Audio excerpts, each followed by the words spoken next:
Halo teman-teman, kembali dengan saya Swan.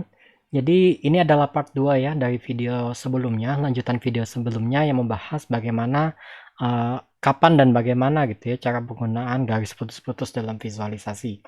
Jadi kalau yang kemarin kita membahas mengenai penggunaan garis putus-putus dalam case dia digunakan sebagai untuk mendefine target atau goal gitu ya, untuk menyatakan target atau goal tadi. Sedangkan untuk yang case kedua gitu, garis putus-putus itu bisa digunakan kalau kita uh, pengen menyatakan uncertainty atau ketidakpastian. Nah, ini biasanya dipakai dalam kalau case-case prediction atau forecast gitu ya.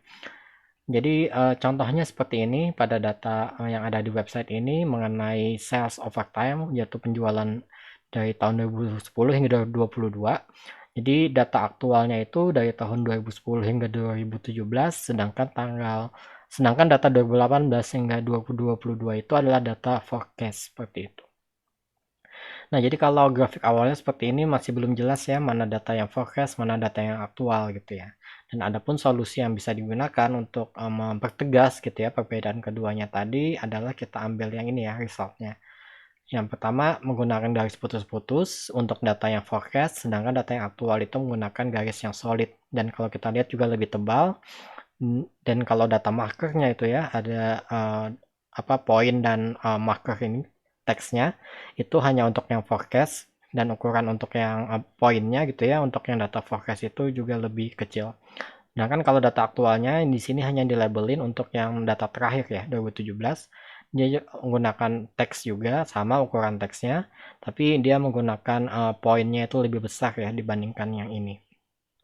Dan yang kedua, yang paling penting juga di sini adalah selain penggunaan dot lines tadi, juga digunakan teknik super category seperti ini ya. Jadi datanya di split gitu, biar kita tahu mana data yang tahun ini dia belong to what data gitu ya. Kayak jadi 2010 sampai 2017 dia belong to aktual, sedangkan 2018 2022 dia di forecast. Ini dinamakan dengan super categories. Nah, hari ini kita akan mencoba membuat grafik seperti ini atau mengimplementasikan ilmunya dan membuatnya menggunakan R gitu ya, terutama menggunakan ggplot. Nah, bagaimana cara menggunakannya, cara mengolahnya, kita akan coba langsung buka R. Nah, sini saya sudah membuka melot package-nya ya, melot datanya. Jadi sudah saya download datanya dari website tadi, teman-teman juga bisa download. Jadi datanya ada 13 baris, 3 kolom, sederhana sekali. Kolom pertama adalah type, kedua adalah year dan sales. Jadi type-nya tipenya karakter, ada aktual dan forecast, sedangkan year itu tipenya numerik ya, double, dan juga sales juga double. Seperti ini datanya, sederhana sekali. Nah, adapun kita akan coba menggunakan basis plot seperti ini ya, teman-teman. Kita akan menggunakan basis plot seperti ini, yaitu sumbu X-nya adalah tahun, dan sumbu Y-nya adalah sales. Jadi sederhana sekali. Jadi yang benar-benar seperti yang awal tadi. Nah, di sini saya juga udah mengatur ya beberapa timing option-nya gitu ya, supaya agak mirip gitu ya sama yang digunakan di website tadi ya, dari Storytelling with Data. Nah, seperti ini. Nah, berangkat dari ini kita akan mencoba ya teman-teman melakukan pengaturan, mengatur estetik dan seterusnya sehingga kita bisa memproduce grafik seperti yang tadi. Nah, di sini saya juga sudah melakukan resume sedikit ya catatan yang akan kita lakukan gitu ya untuk yang data aktualnya, data forecast, dan juga tadi penggunaan super categories. Nah, sekarang kita akan menggunakan data yang dot lines gitu ya. Untuk data yang forecast kita akan menggunakan data yang dot lines gitu ya, garis putus-putus dan dia thin gitu ya. Jadi dia tipis dibandingkan dengan data yang aktualnya. Nah, bagaimana cara melakukannya? Kita akan menggunakan geomline gitu ya, teman-teman. Jadi ini agak sedikit hacking. Jadi kita akan menggunakan dua geomline seperti ini. Nah, yang pertama yang akan kita lakukan, saya akan membuat geomline untuk seluruh garisnya gitu ya. Nah, tapi untuk seluruh garis ini saya akan menggunakan yang line type-nya itu solid ya, teman-teman. Jadi solid. Sekalian saya atur warnanya ya, yaitu menggunakan kita akan coba steel blue saja. Dan juga saya juga akan menggunakan line end-nya ya, menggunakan yang round ya teman-teman.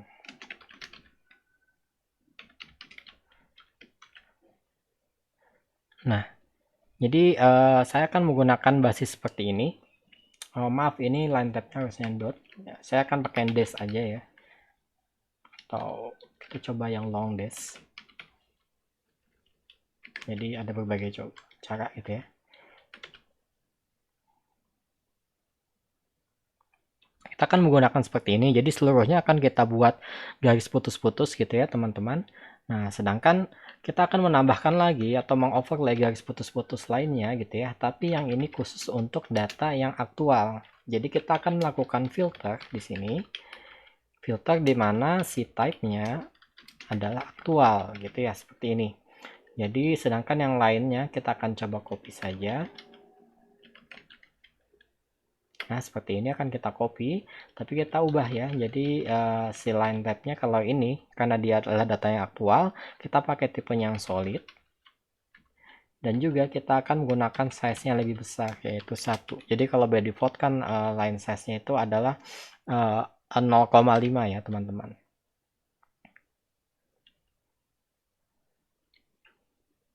Oke, ini ada error karena di sini saya belum menambahkan koma.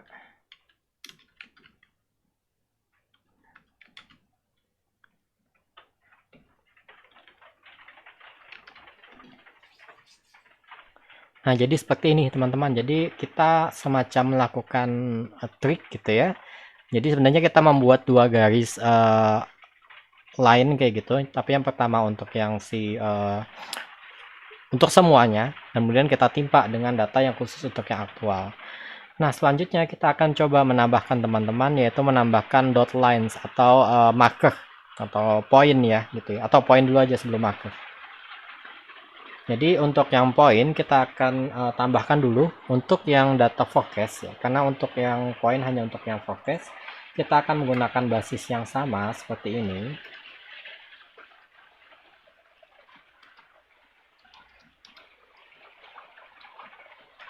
Kebetulan sedang hujan ya di tempat saya. Jadi kita akan menggunakan poin di sini, kita menggunakan warna yang sama ya, masih steel blue. Dan size-nya kita akan coba menggunakan angka 3 seperti itu ya. Untuk yang data sini kita akan ganti karena kita hanya akan menggunakan untuk yang forecast ya teman-teman. Forecast. Nah, kita coba seperti ini.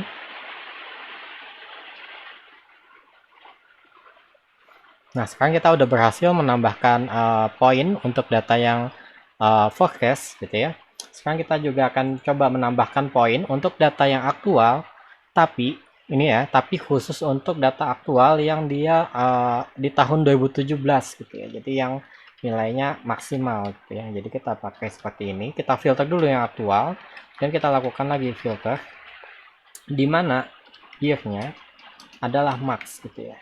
Jadi nilai maksimum di situ. Nah, sini kita akan menggunakan poin yang lebih besar ya, seperti yang tadi disampaikan bahwa untuk data yang data yang aslinya atau data yang aktual akan menggunakan yang lebih besar. Sini saya juga akan coba mengatur ini menggunakan yang lainnya 1,25 gitu ya, mungkin supaya lebih tebal.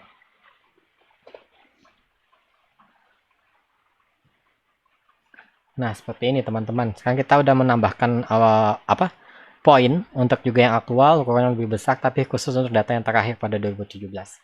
Nah, sekarang kita akan mencoba menambahkan label atau teks untuk datanya ya. Nah, kita akan menggunakan, pertama kita akan coba tambahkan teks untuk data yang forecast. Saya akan pindahkan sini aja. Nah, kita akan menggunakan geom text gitu ya. Steel blue, colornya juga kita perlu menspesify labelnya teman-teman, yaitu label sama dengan tadi adalah cells. Nah, kita juga bisa mengatur family-nya ya, karena kita menggunakan font family-nya Arial tadi. Saya menggunakan Arial narrow.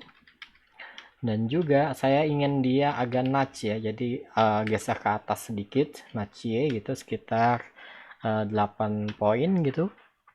Untuk itunya, sekarang kita coba dulu lihat apa yang akan terjadi. Jadi ini adalah geom text untuk yang forecast. Nah, ini ada typo.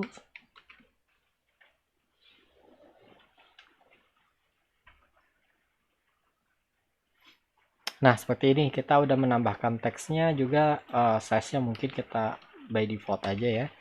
Jadi udah ditambahkan ya teman-teman teks untuk yang apa namanya, data point untuk yang forecast.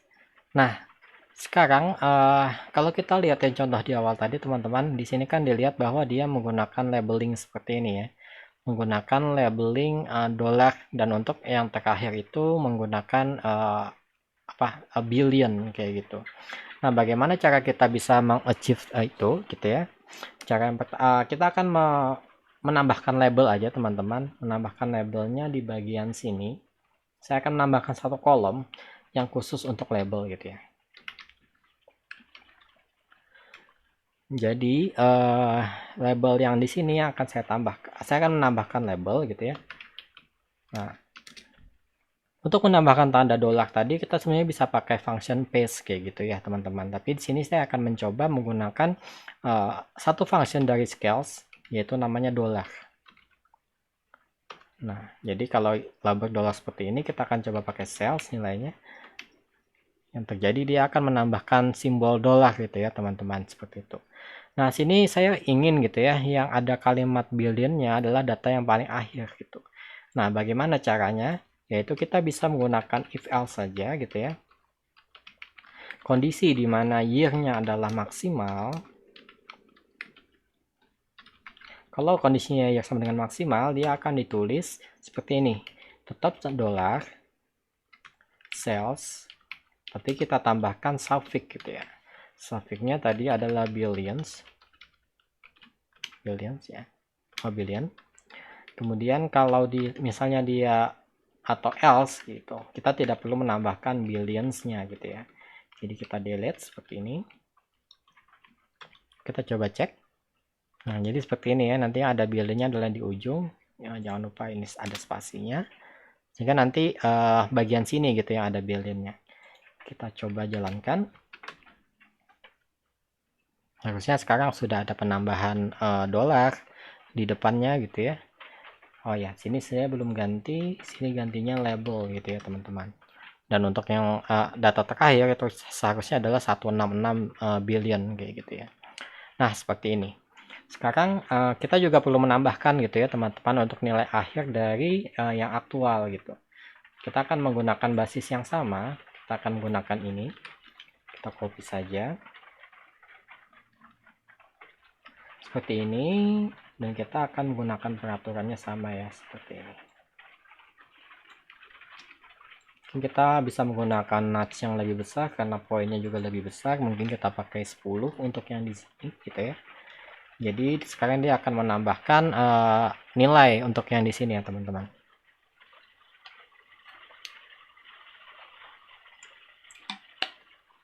Maaf, di sini masih salah. Saya diam teks, dan sini saya juga belum menambahkan estetiknya.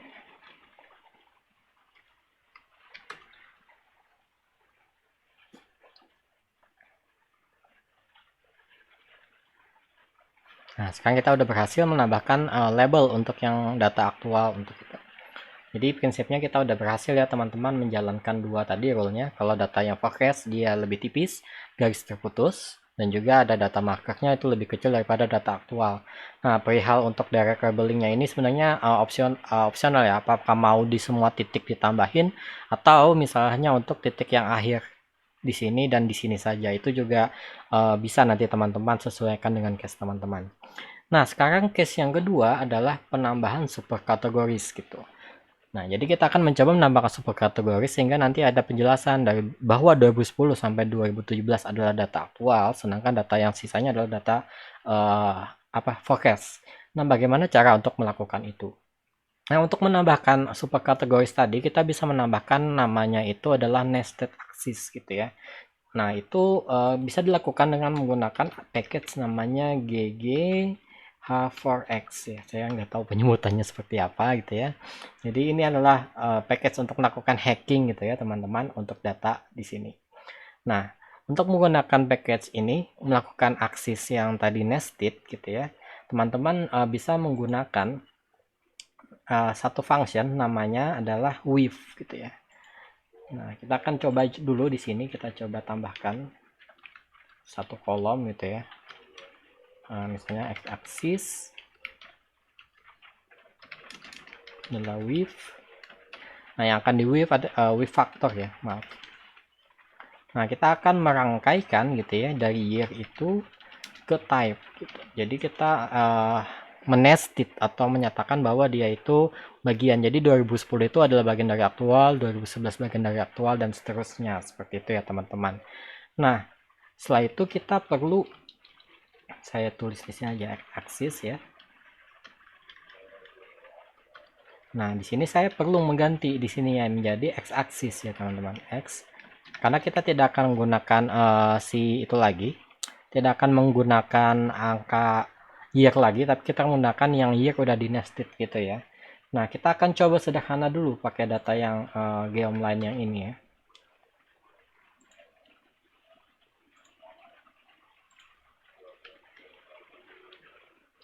Kita akan coba sampai sini.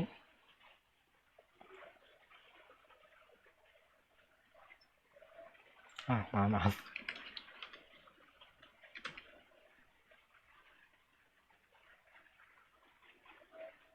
Nah, sekarang akan muncul error teman-teman, bahwa nyatakan bahwa setiap grup itu harus berasal dari satu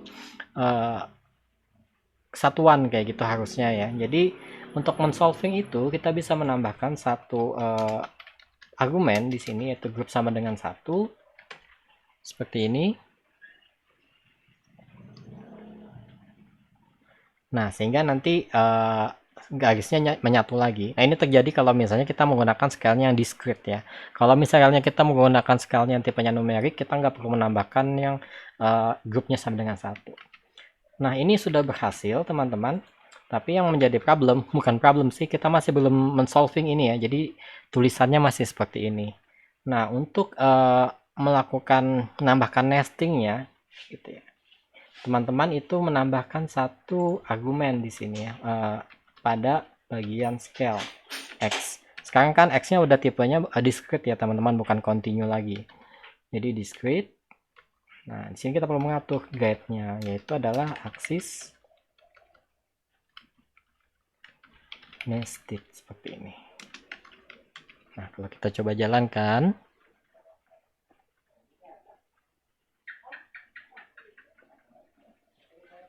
nah teman-teman dilihat ya bahwa datanya sudah dirapikan gitu pada x aksisnya gitu ya. Jadi yang 2010 hingga 2017 dia masuk ke aktual, sedangkan yang sisanya itu masuk ke forecast. Nah, sekarang kita akan coba merapikan aja teman-teman untuk estetik lainnya ya. Pertama, ini tadi kan dimintanya kapital. Kalau kita lihat contohnya ya.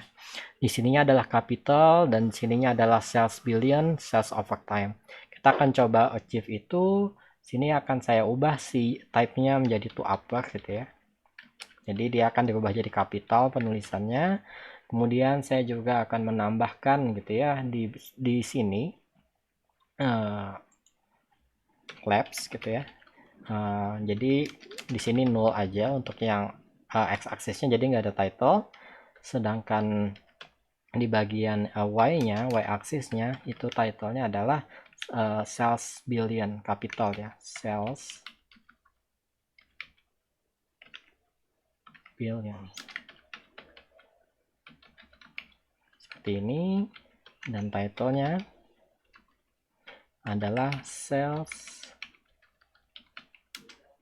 over time. Nah, selain itu saya juga akan mengatur ya teman-teman. Di sini teman-teman lihat ya bahwa dia akan nempel di angka 0 gitu ya, si si x y aksisnya gitu ya di scale-nya. Nah, sedangkan di sini kan dia masih ada tidak di 0 gitu ya. Bagaimana caranya agar dia sumbu y-nya itu dimulai dari 0? Itu kita bisa pakai satu function namanya expand limits, kita pakai ya sama dengan 0 seperti itu. Nah, kita coba jalankan aja teman-teman.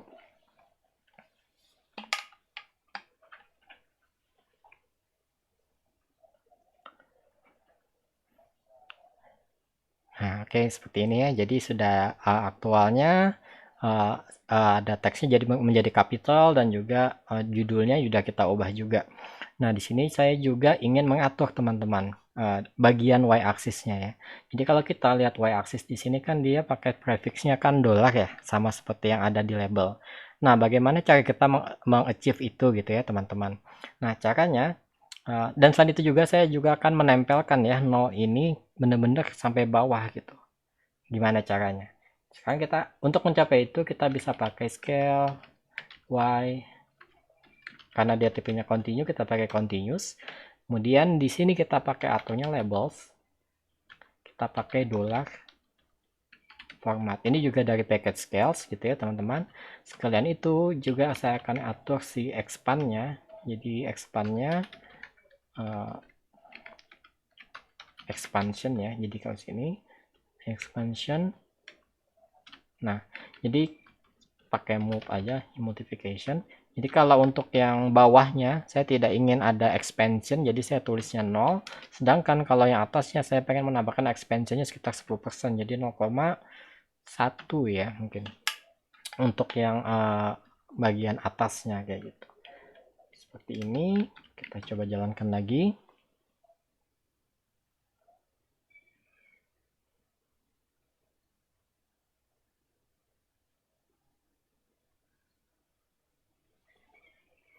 Nah, sekarang teman-teman lihat bahwa si angka nolnya kan udah mepet ke bawah sini ya, aksis gitu ya. Dan di bagian sini juga udah ditambahin prefix dolar kayak gitu. Nah, terakhir saya pengen mengatur bagian sini ininya ya, si aksis yang tadi nestednya. Saya ingin agar si teksnya ini menjadi lebih besar fontnya, dan juga untuk yang lain di sini dia saya pengen lebih tipis gitu. Jadi tidak setebal yang ini gitu. Bagaimana caranya? Caranya itu gampang banget teman-teman, tinggal menambahkan argumen. Ini ada dari package ini ya, gg h4x axis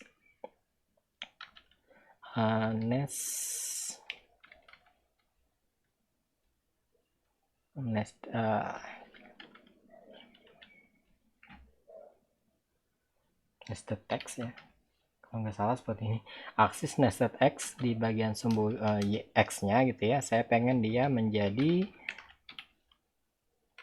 size-nya gitu ya, menjadi 1, misalnya 5 gitu ya, atau 1,25 seperti itu. Kita coba saja.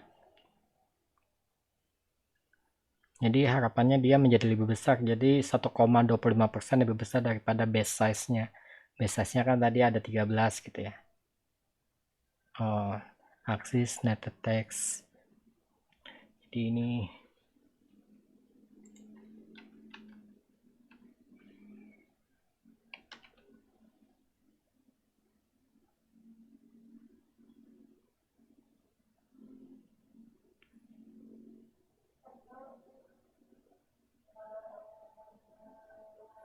nah, sekarang dia udah menjadi besar.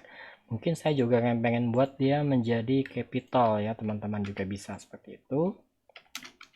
Dan juga saya tadi ingin mengatur nest line-nya gitu ya. Jadi nggak cuman yang itunya. Saya ingin mengatur agar si nest line-nya tadi menjadi lebih tipis gitu ya. Sekarang kan agak tebal ya. Jadi saya akan ganti size-nya mungkin jadi 0,5 teman-teman.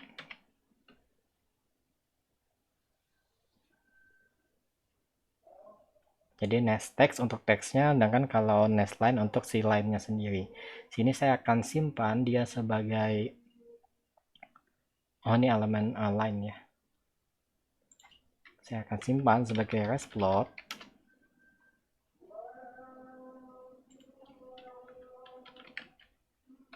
Nah, dan saya juga akan simpan sekalian grafiknya gitu ya.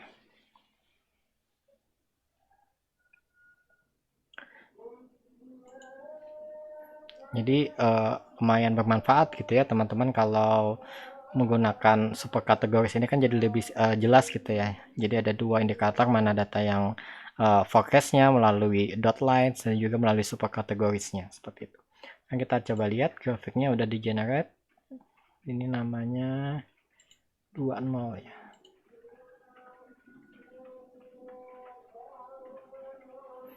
Nah, jadi seperti ini teman-teman. Kalau dilihat di sini masih ada kepotong ya. Ini bisa dibenerin gitu ya dengan menggunakan function namanya chord Cartesian flip sama dengan off. jadi supaya dia itu tidak kekat gitu ya, sehingga nanti kalau udah jadi, kalau kita jalankan nanti outputnya adalah seperti ini teman-teman. Nah, jadi tidak akan kepotong dan juga ininya udah lebih besar. Nah, jadi itu ya teman-teman, teknik yang teman-teman bisa gunakan untuk membuat grafik menggunakan dot lines gitu ya, dan juga menggunakan teknik super kategoris untuk aksisnya. Semoga bermanfaat. Sampai jumpa di video-video selanjutnya.